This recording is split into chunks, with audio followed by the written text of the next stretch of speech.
Hey guys, Andy Powers here, DBAT of West El Paso. Now, today I want to talk to you about something that we don't see very often, but when we see it, we've got to be cautious of it. We've got to be aware of it. Now, what I'm talking about is I want to talk about pain on the outside part of the elbow when you're throwing.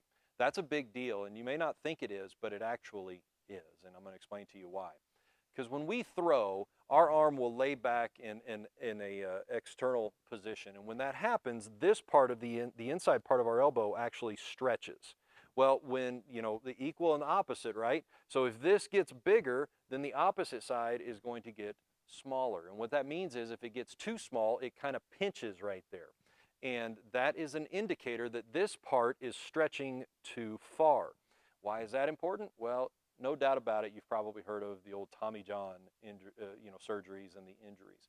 That's basically what we're flirting with right now. This pinch right here could be a precursor and an indicator that this is stretching too far, and if you do it too far, it's just going to go because it can't support that amount of expansion that it's currently going through. So how do we resolve it?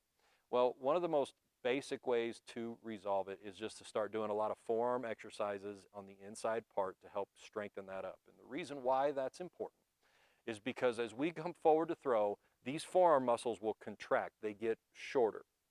And the more they can contract, the more pressure it takes off of that ligament, that Tommy John ligament. So it helps it to not expand so far, because once it just goes, it's like a rubber band. It goes far enough and then pop, it goes.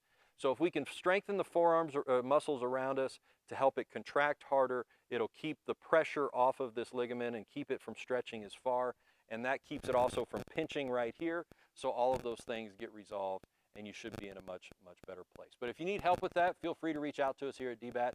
Always here for stuff like that as well. But I hope that helps. We'll see you down the road.